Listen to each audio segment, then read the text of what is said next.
Welcome everybody.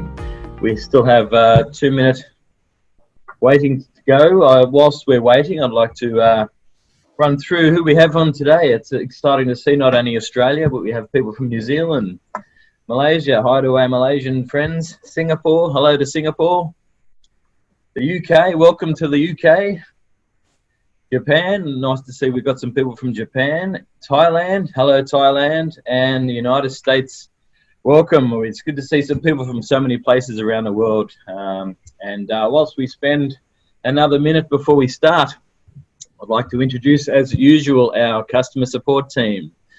On the top left, we have Whitney. Hi, everyone.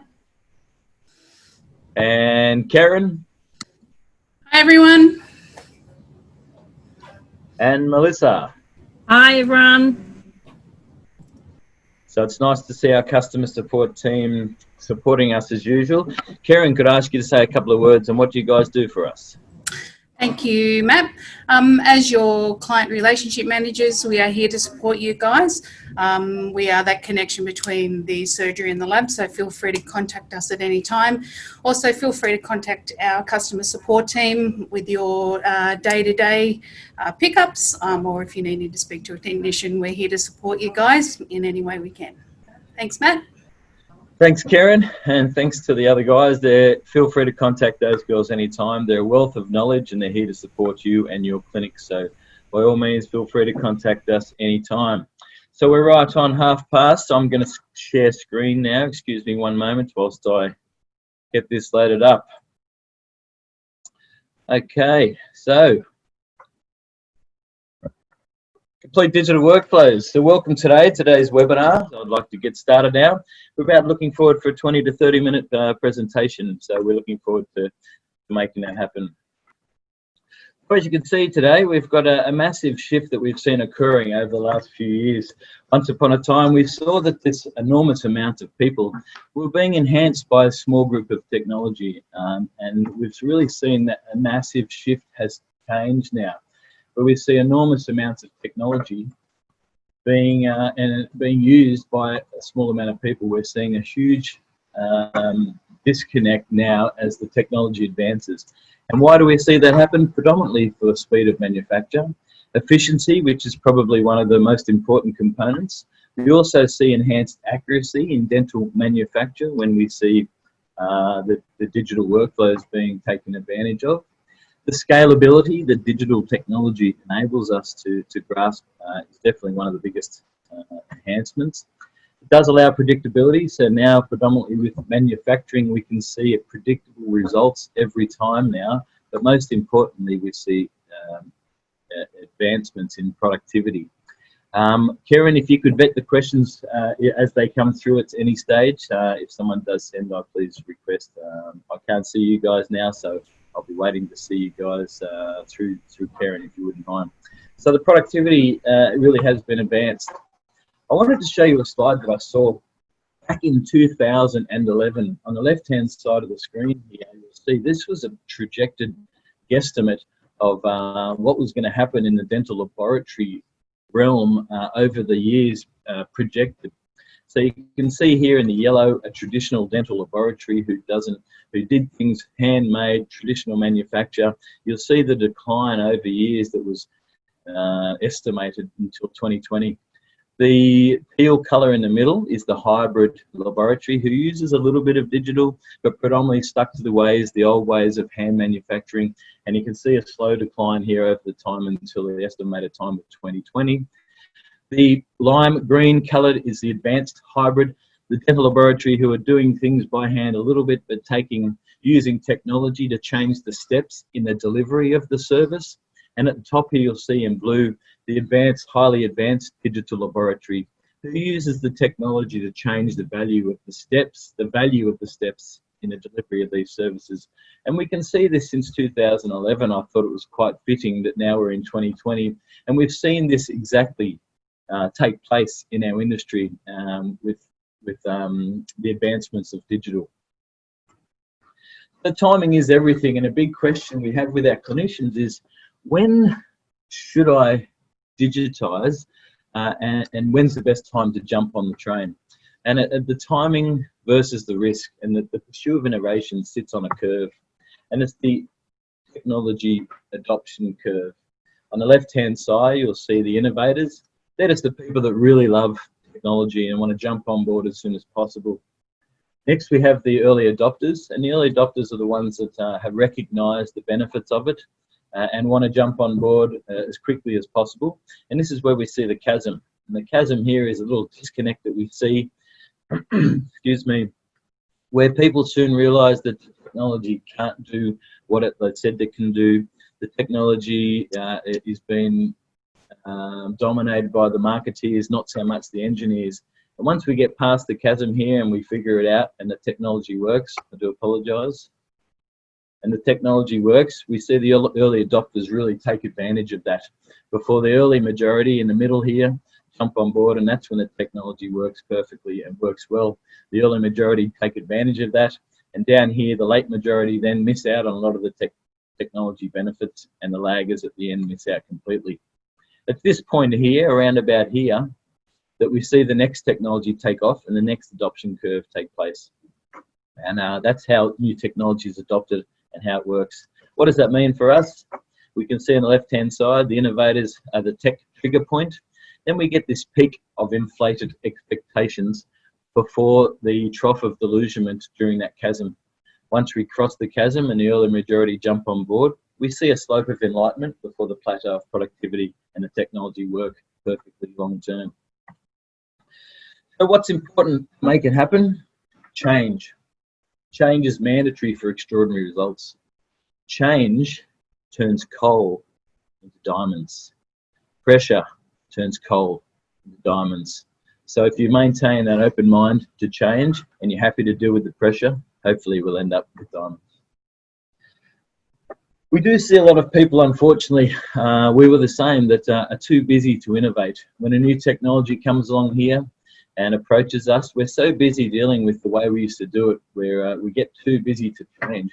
And I think this is something we need to look at, one step backwards to go 2 steps forwards. It's important you don't get too busy to innovate, because we see a lot of people miss the bus long term because they're just too busy to make change. So how do we digitise? And where do we start? It's a great question. As clinicians and technicians and a dental industry, I like to break it down into steps. If we can just step along 1 step at a time, it'll make it easier as we descend these stairs. So my motto, and I did have a motto, I think it's important to stay open-minded. So my motto was WTF, welcome the future. Stay open-minded, don't be too busy to innovate, spend time looking at technology, spend time appreciating what it can do, and then envisage how your business may be able to benefit from that. So looking at the steps of digitization, start with digital materials. Take advantage of the restorative manufacturing benefits that digital technology enable. Zirconia, Emax CAD, monolithic solutions manufactured utilizing industrial milling technology, enhanced fit, better marginal integrity, stronger products, more aesthetics. Start with those products there. Not so much of a big investment, but taking advantages of the benefits. Then move to digital impressions. Most people have done this now. Creating an easier workflow, better results, and a streamlined clinical environment. Then work with digitally ready companies. This is a really important component for digitizing your workflows. Aligning your company or your strategies with other compatible companies is definitely a way to go. Harmonious results, aligned workflows will get better results. And then lastly, grow with digital integration. Once you've integrated this, you can then enjoy the benefits of the growth that comes with it. So, digital products. Here you can see some monolithic or some lithium disilicate restorations. These products have come a long way of late, and we can really make them look nice. Monolithic translucent zirconia. This is an opalite restoration, #1 selected crown across Australia and New Zealand, or super translucent zirconia if you're looking for more aesthetic results. This one here is a 3 in a bridge across this this bridge here, and I think with monolithic solutions we can get a really nice result now. So taking advantages of fit, aesthetics, translucency, function and strength that these products allow really enable us to get better results utilising those digital steps. But don't just pick one material, ensure the product matches the indicative needs of each patient. If you're working for the Tin Man, maybe consider a full metal restoration. Bruxes, monolithic zirconia. Upfront veneer cases, lithium disilicate, and so on.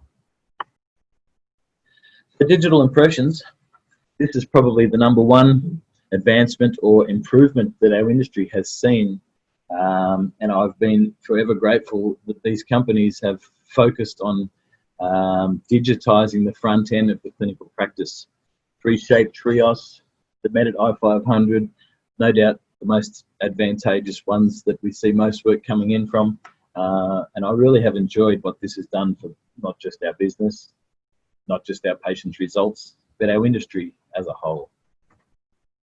In 2015, you'll see a small percentage of impressions received at our laboratory from digital impressions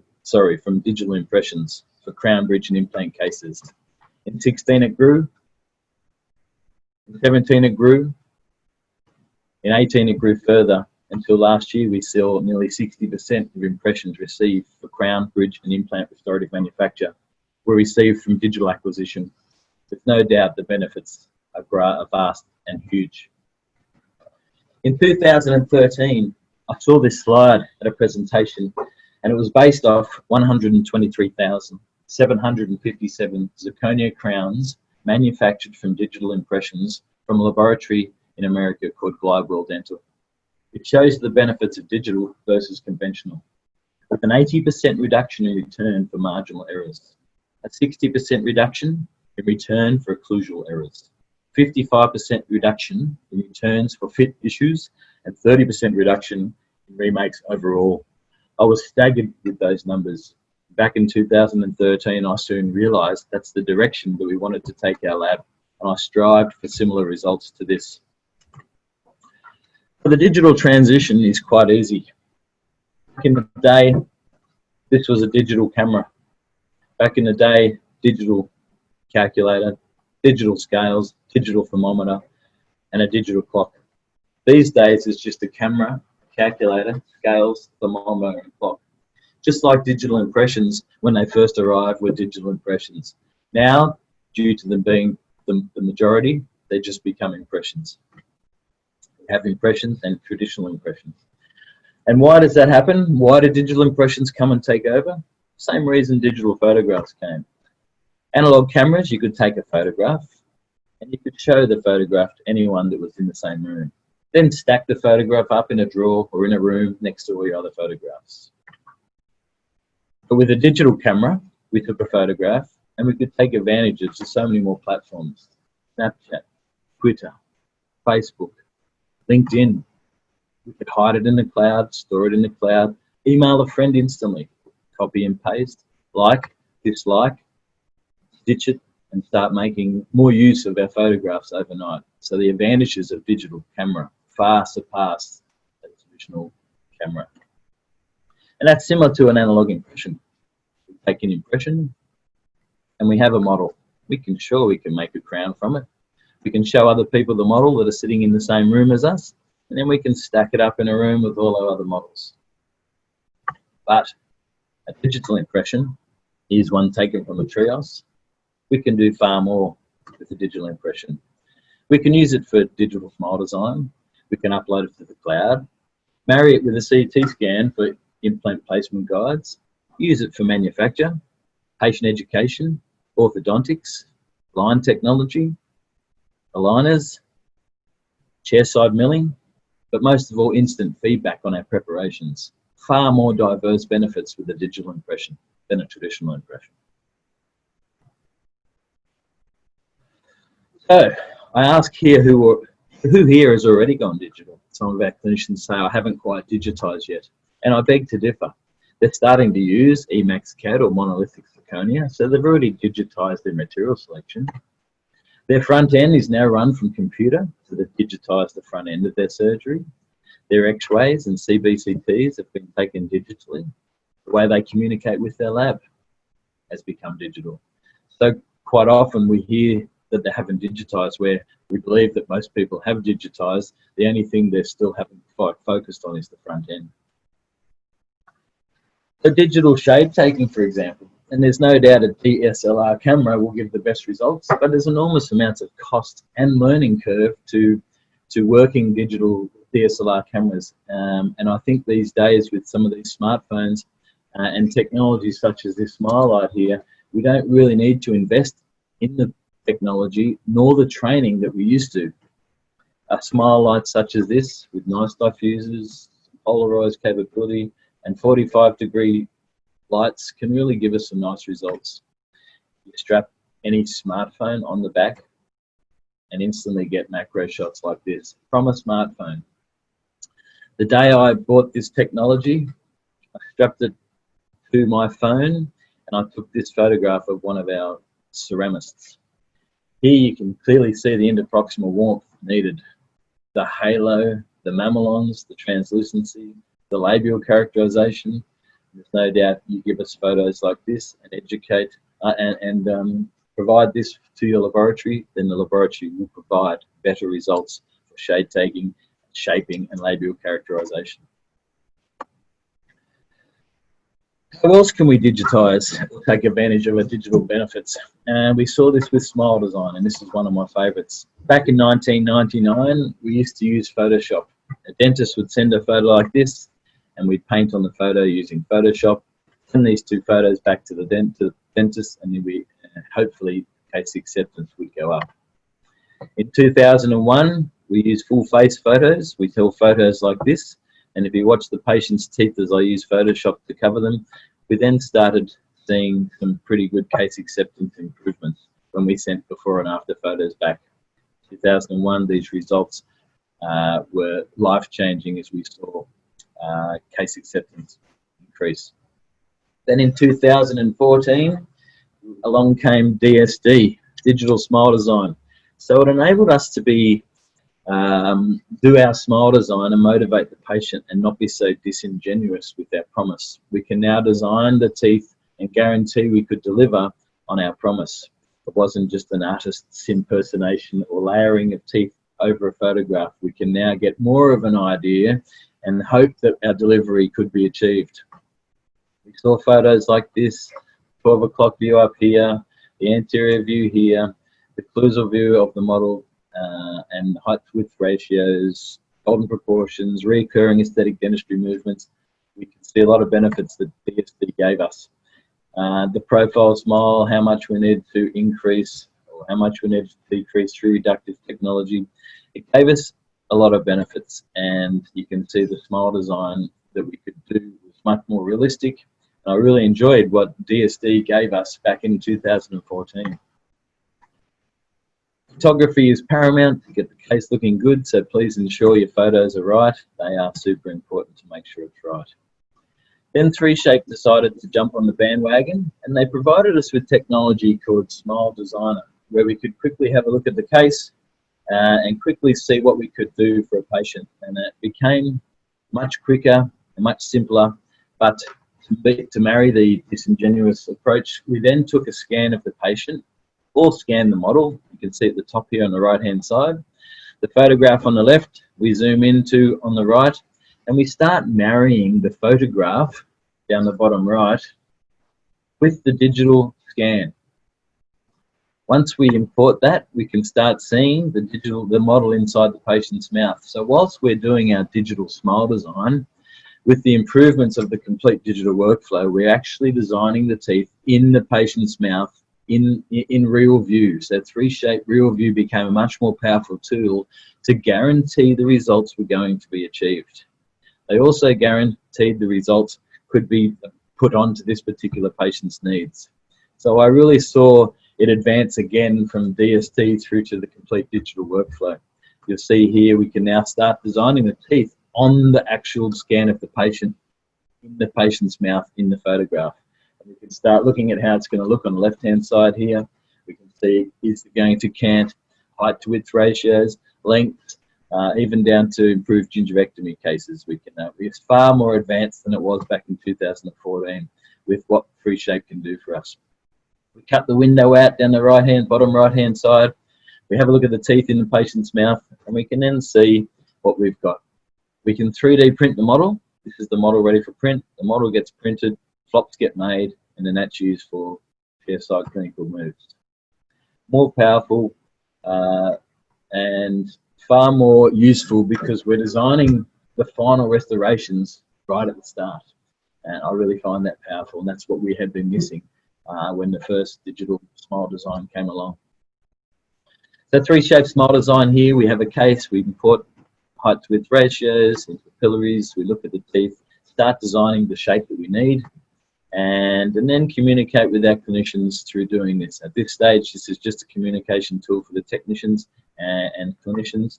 We can see we have a model. Once we're happy with that, it turns into a 3D printed model, and we'll make some guides. You can see the detail of today's 3D printers has come a long way. We can duplicate the labial characterization from imported natural teeth.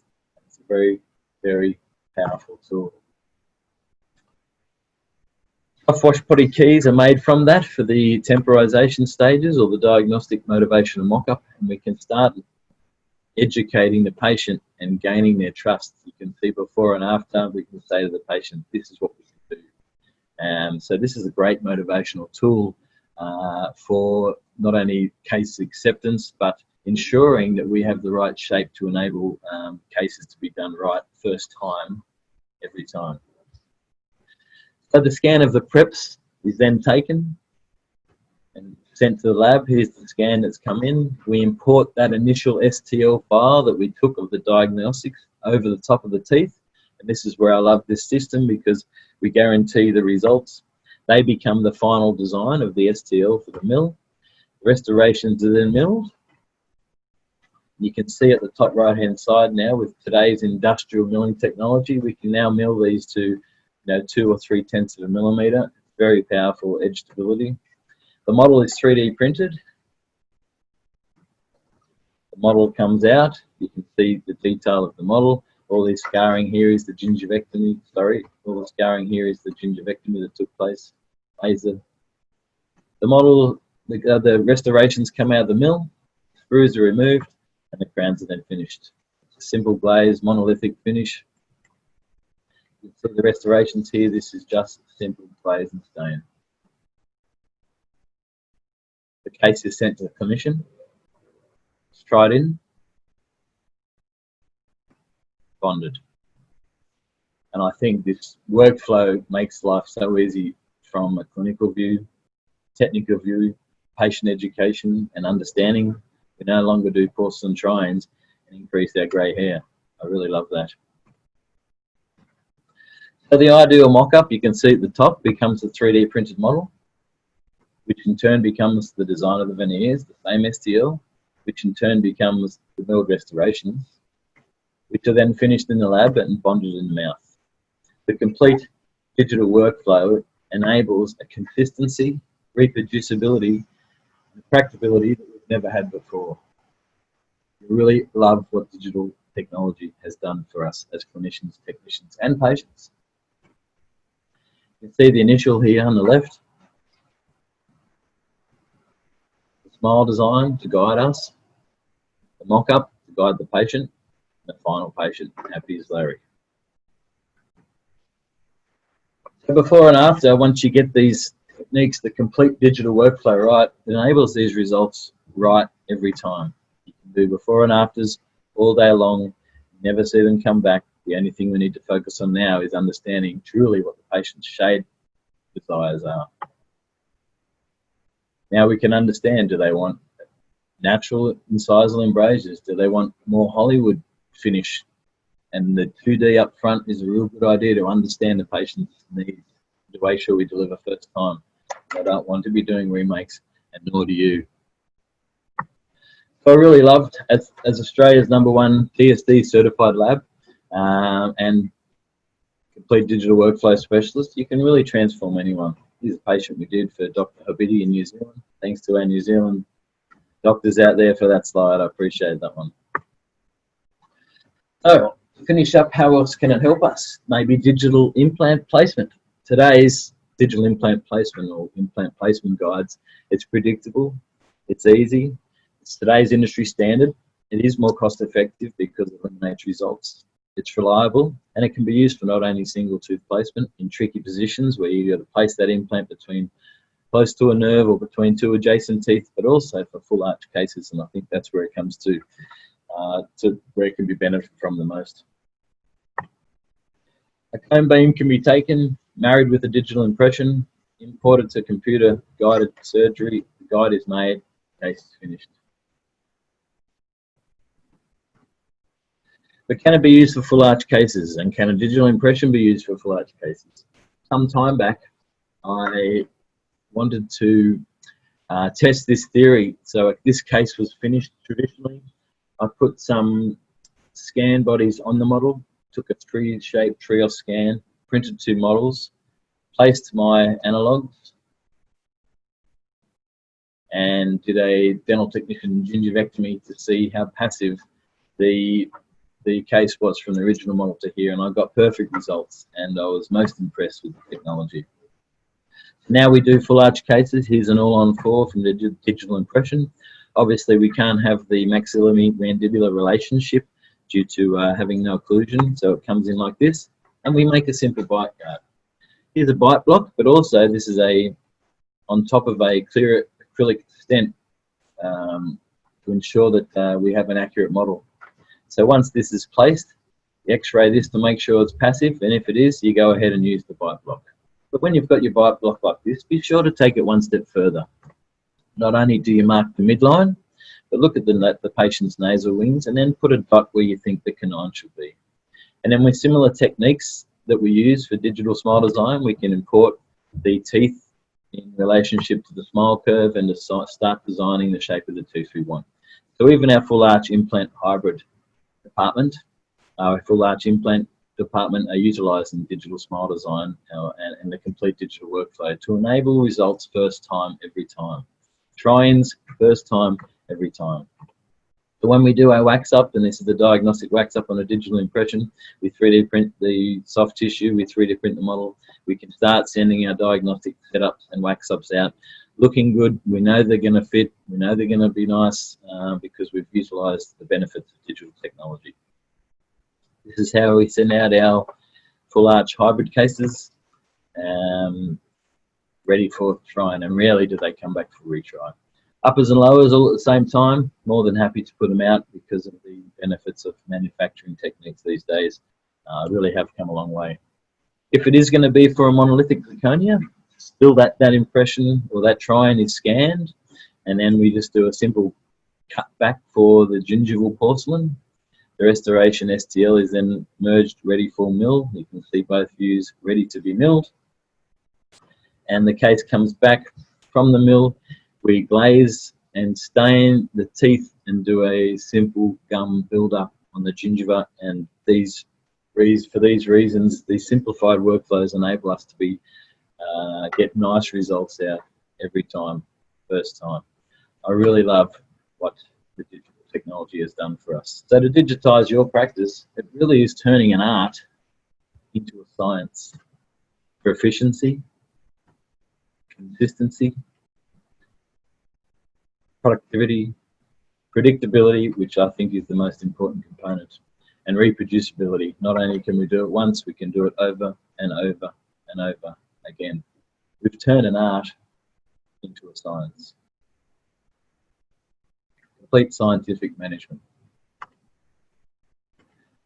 So this brings us to the end of our half-an-hour presentation. I will just have a quick look now to see if we have any questions. Karen, are you with us still? I am, Matt. I'm here for you. We haven't had any questions come through currently, but if you'd like to send those questions through now, everybody would be more than happy to answer those for you. I can see at the top there's questions coming through. I'm not sure why you're not getting those, but excuse the block out here. Looking there, do we have to use 3Shape? Great question. Not at all. This can be done digitally. You can take on with Medit i500 scanner, the Trios scanner. There's a number of different, any of the scanners that are out there and working you can use. And software-wise, we use the 3Shape system, but I believe there's some other softwares that enable you to work like this. ExoCAD, I believe, is a good one. but we've been using 3Shape because our engineers and research and development team are always testing what's new and coming out, and they still believe that they are the market leaders there. So great question. You don't have to use 3Shape, but I think it works well for us. I think you've answered that question. That's really good. Dr. Gomez has also sent through a question asking which scanner we would recommend. Look, any scanner that you're happy works well for you and works, that can be used. I think the best entry-level scanner would probably be the Medit i500. It's cost-effective and it takes a brilliant impression. If you want to just take an impression and send it to your lab or import the file into some sort of software, I think it's an awesome and a fantastic scanner for getting started. If you wanted to build a practice with implant placement guides, orthodontic surgery, orthodontics, and start a full range of software capabilities, I think maybe the 3Shape Trios would be better suited for you. But the scan capabilities and the accuracy are as good with both. So I hope that answers the question. Got another great question here from Dr. Katiko, Matt, just regarding the CEREC scanner and the use of that for DSD. Sure, DSD can be used with the CEREC systems. It's a little bit more clunky because you need to export the STL. We need to then get it to us somehow. It's not as seamless as some of these other scanners because they don't have back-end communication capabilities.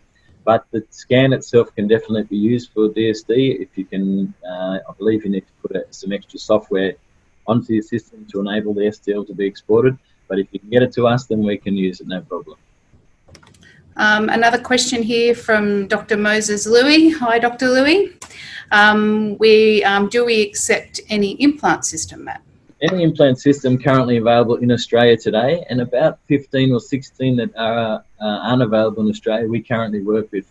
Our implant concierge can work with any implant system currently available today. So the answer to your question, if you're in Australia and New Zealand and using Race Dental with any system, if you're in one of these other countries that are listening today, feel free to contact us at customer support, and I'll follow that up because I just wanted to make sure that we can support systems in those countries too. Fantastic. Thank you, Matt. Okay, I think probably everyone's going to be ready to get back to work. I appreciate everyone's time. Feel free, and remember, next week, in 2 weeks' time, the next one up and running. But thank you all for your time, and I look forward to seeing you all on the other side.